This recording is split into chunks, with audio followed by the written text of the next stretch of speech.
Hello again, everybody. Once again, thank you for tuning in to Pause and Effect. I'm your host, CJ, slowly but surely recovering from what I thought was a cold that turned out to be really bad allergies. It is the time of year. But anyway, this video is very unscripted compared to all of my other ones that use this type of similar thumbnail. As I tried to do at the end of my final CrossCode stream where I finished up the DLC, I thought I would take the opportunity to do a video summarizing up all of my thoughts on CrossCode, and I figured I would do it in game, because look, I have full range of control. Whee! And to do this, I thought I would come back to where it all began. So to start with, I guess the question really needs to be asked, how did I hear about CrossCode and how did I end up getting into it? That question is a very interesting one. So to start things out, I originally attempted to play a demo for this game back during my final year of college, I think. Like 2015, 2016, somewhere around those lines. Or maybe I was in grad school. I'm not 100% certain on when I played it. But the biggest problem was, back then, all I had was a MacBook to my name and not a PC, so attempting to play this... Oh, and I didn't have a USB mouse back then either. So attempting to play this game with, like, the little trackpad that it comes with, as well as a WASD, man, trying to figure that out was like nails on a chalkboard, and I could not do it. And I never did finish that demo either. I tried getting into the thing where, I think Captain Jet was trying to teach you how to guard, and that was right at the very beginning of the game, and yeah, that did not work out. But I kept it in the back of my head for the longest time, and a couple months, I think, before I started my playthrough. This was after I started streaming for the first time. I was talking with a friend, and he mentioned that one of his favorite indie games was CrossCode, and I remembered playing it, or at least hearing about it, but kind of forgot that I had actually tried the demo up until that point. But I kept that in the back of my head, and then when the game went on sale during a Steam sale, I forget specifically when for the life of me, I picked it up, and the rest is history according to this stream. So my initial thoughts coming into this game, I really should just like stand still. But it's so much fun to just run around in this game and mess around with the physics. Maybe I should go somewhere else where there's not a lot of background noise. This ought to do me fine. But yeah, when I first played, I didn't know what to expect. And the game throwing a monkey wrench at you right in the very beginning, which was just a giant enemy crab boss. I feel like I remember laughing about that. I'm like, oh my god, giant enemy crab, the meme is real. But no, this game, excuse me, turned out to be, without a doubt, I think one of my favorite indies of all time. Because the writing is spectacular, and there were moments that like made me laugh and actually got me to feel something.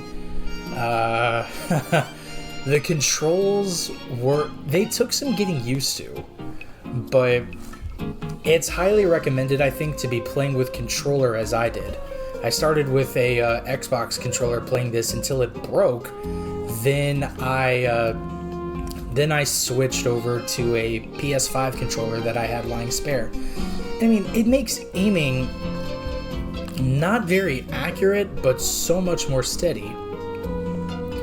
Like this compared to, let me switch back over to mouse and keyboard. Like it's a little steadier now, but I have very jittery hands sometimes when it comes to using my mouse for games. So, like, long story short, I'm really bad at playing shooters on my computer because of it, but that's beside the point. This is one of those you improvise, you adapt, you overcome. types of things. And I gotta say, the controls, like I said, took some getting used to, but like for example, R1 on this controller or RB on an Xbox controller being your attack button. Or no, it's also square too. It's a lot easier to use R1 to fire bullets though, which, yeah, it works. And then there's a lot of other stuff too, like guarding, dashing. Dashing, I feel like I made so much use out of, even when it just gives out after like 3 or 4 dashes. Like, see what I mean? I mean, y'all have played this game, or if you have played this game, well, never mind. Those that play this game or have played this game know how crazy it gets. But that's beside the point. And just, I guess, like, one detriment to this is I never know. It's like one big problem I have with Xenoblade Chronicles Definitive Edition and the original games, despite my love for them. There's so many different pause menus. Like, for example, you have pressing start or options has you pull up this menu, like resume, options, save, return to title. Pressing select, or in the PS5 controller's case, the share button, has you pull up your actual record screen, and then holding down L2 has you pulling up like items, the map, your party. I don't even know what this does. I never used it in game. Oh, that's kind of funny actually. But no, music, like, I want to get into this as well. Music, I will give an absolute 10 out of 10. This game's soundtrack for an indie game that came out, I don't even remember when, is really spectacular. Like, I wanted to start this recording in Rookie Harbor for like this particular reason, because this song is just such a pleasant thing to listen to. But even in other places too, like if I access the world map and I come into Autumn's Rise, for example. Like, oh, there's a chest around here that I didn't get. This right here is just a beautiful song, no matter how you shake it. I just want to let this play for a minute or two.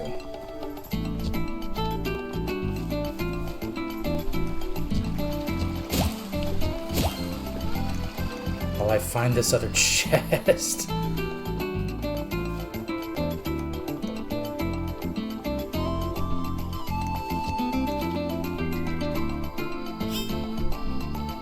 Oh, it's up there. Oh, crap, how do I get up there? That's the real question, isn't it? But no, yeah, if you guys can hear this song, it is such a pleasant experience to listen to. Even some of the dungeons, for how frustrated I got playing them, like, the experience was made all the better and all the more memorable because of the music that played within it. And speaking of the dungeons, easily another thing that I thought was maybe to this game's detriment is how did I never notice that in my entire playthrough? Either way, I got it.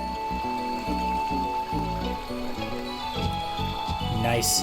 But no,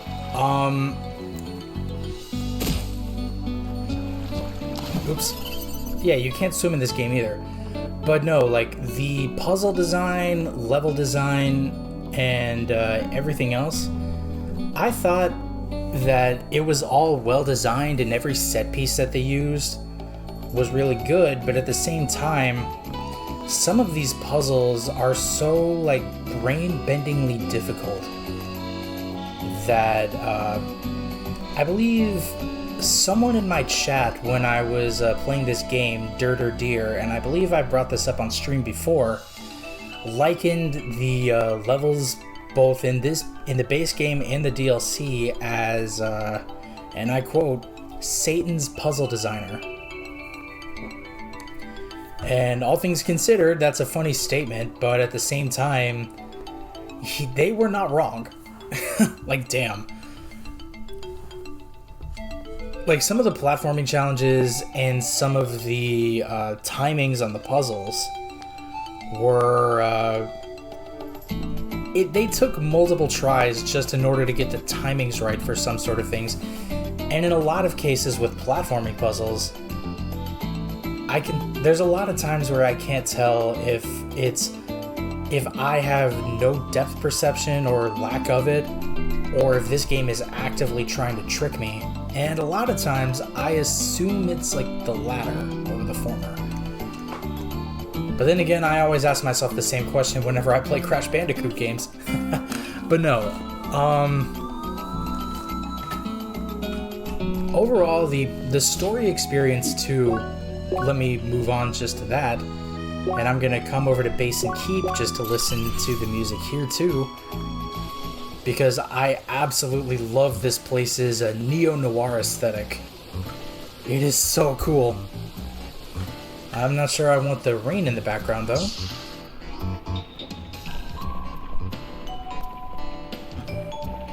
So I'm just gonna hang out right here. But no, the story itself is one of those things where you can either take it or leave it, because you have Leah, who the main playable character, who's a silent protagonist, and there's always some kind of like party makeup of like similar archetypes, like the loudmouthed one that means well but comes off kind of stupid in a lot of instances, like Emily, the smart one like Citron, the like another loudmouth who doesn't always mean well but can be there for you when you need it, like Apollo, the strong silent type like Yearn, the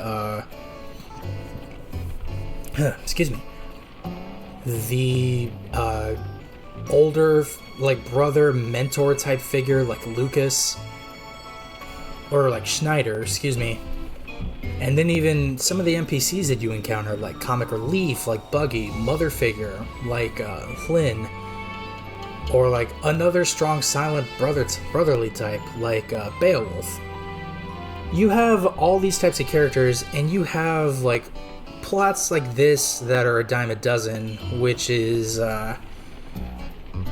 character wakes up one day, can't speak, they're in an online game and they're playing around with the online game while trying to figure out the like clues as to their past and who they really are and that type of thing. But as it turns out, like, it starts off generic, because I remember thinking to myself, oh hey, this is just a Sword Art Online, except Leah can't speak, very similar to Link from The Legend of Zelda. But then the twists that they pull later on into the narrative actually work for the better, I think. Like, they find out, oh, Leah just doesn't just have amnesia and can't speak because of that. She was never a real person to begin with. Sorry if that's spoilers and you're coming into this fresh knowing, like, oh, what is CrossCode? Like, what does this guy have to say about it? Yeah, sorry, there's gonna be some spoilers. I'm a bit late on that, though. But, yeah, no, for the twists that it pulls, reminiscent of, like, old school M. Night Shyamalan movies, they do it really well. I'm not even gonna lie about that. And this was the first game in a long time, similar to my East 9 Monstrum Nox playthrough, where as I continued to learn more about the story, I always came into the next stream, maybe not sounding excited, but feeling excited. Like, oh my god, I want to know more. Like, tell me more. What's happening? What's going on? Like, this is fascinating to me. And the story had its ups and it had its downs. But the downs were not enough to put me down and out. But I mean, when they were down, they were indeed boring at times, to the point where I just wanted to cut off the game just for a little while. But that's a negligible thing, obviously. But when the highs hit, oh, they hit like a truck. Unfortunately, the truck doesn't hit hard enough to reincarnate you into another dimension, but it hits hard to the point that you're going to be thinking about it later on. And overall, man, the entire thing with this game is, I said it before when I was on stream, and I tried to go about it as I normally would have, but trying to play the game too, I ended up very scatterbrained. More scatterbrained than I thought I would have been. Mostly because I didn't expect to get done with the game so quickly. And that's on me. But at the same time, overall, this game deserves to be played by everybody, at least once. Whether you choose, and I need to point this out, whether you choose to go about it with enemy damaging you at 100% or down to 20%, or even how fast the enemies attack, I never turned this down, but I like it at 100. Or even whether or not you decide to slow down how quickly puzzles move and how much time you have to solve certain puzzles, or how much longer a timer lasts in certain puzzles. The thing about this game's difficulty is you can tailor it to your choices, and the game is not going to make you feel like bad for doing it, because at the end of the day, like, you choose how you want to play it. It's your choice at the end of it all. And I really like that approach. And I do sincerely hope that whatever Radical Fish's next game turns out to be, because they do tease it in this game, and they have confirmed that they are working on something, and they've codenamed it Project Terra. But whatever it is that they end up making next, I hope that they have this assists thing as a quality of life feature added in, because it works out for the best. I really think it does. And I do appreciate the fact that it doesn't make you feel like stupid or like lesser of a being for wanting to decrease the challenge for yourself, because this game is hard. I'm not even going to sugarcoat that. This game can get pretty difficult at times. It stays pretty consistent in the very beginning, but becomes very unforgiving the further you go down into it. I wouldn't have been able to even so much as defeat the final dungeon before, unless I had turned received damage down to 20% and turned puzzle speed down to 50%. Like, that just wouldn't have happened. If I had to compare the difficulty to anything, it would be more like Doom Eternal, I think. Because the biggest thing I feel about between Doom 2016 and Doom Eternal, 2016's difficulty scales upward as you go along, yes, but that scale is more in a straight line. Whereas Doom Eternal's starts out really low, and it's a very gradual increase, and then, but you can still feel it curving upward. And then once you hit a certain point, it starts going way up, like it's a bell curve, but it never plateaus. Even when you get into the DLC of Doom Eternal, it never plateaus. And that's what this game feels like. Even coming into post-game areas, let's go to the DLC area, Azure Archipelago, just for the very beginning of it.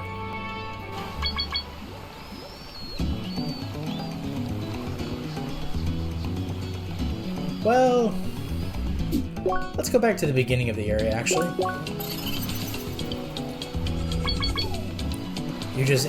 You end up in a beach area. Oh, I never saw you before, but I'll come back for you later. Very, very pleasant music, by the way. I came here for a reason. But these enemies you'd think, oh, it's a new area, these enemies might be slightly weaker. No, they come at you at like level 70-ish. They're good for grinding levels, but oh man, it gets toughened at times. In a lot of different points. But that's a me problem. I've just dealt with it on my own. Or with a party member present, but whatever. But yeah, no. Like, difficulty very much reminiscent of that bell curve, and you would be hard-pressed to not turn down the difficulty to get through the rest of it if you really wanted to see it all the way through to the end. Like, there's no shame in that. But bottom line, I've said this already, like, yeah, play this game at least once. If you want to wait for a Steam sale where it goes... God, hold on. How much is this game normally? Okay, store page. Sorry, I'm looking at Steam. Okay, it's not going to tell me... Oh, wait, there it is. Yeah, buy CrossCode. It's $20 without the sale. And there's a couple things that you can buy, like soundtracks. There's even skins that you can use for like $1. Like $1 for the ninja skin, which I'm currently using. $2 for the manly skin, which makes Leah a guy. And $8.99, sorry, for the new home DLC. Alright, we're back. But I highly recommend checking this game out. I didn't know what to think coming into this, but this turned out to be a really fun indie RPG. And I would definitely put it up there as one of my favorites. Like, it's very much a fun time, and you're doing yourself a disservice by not playing it. So, and if you have a PC, obviously I recommend playing it on PC, not just because I'm not one of those PC master race, sturdy console peasants type of people. Like, the PC version is objectively the best, I think, because it is on PlayStation, Switch, and Xbox as well, but this game shipped on all of those consoles with some console-exclusive content, and the PC version, not the PlayStation version, the PC version has all of that content already preloaded in. So you really don't have to worry about any of that. So in summation, so let me go back. I'm gonna go to Leah's house actually.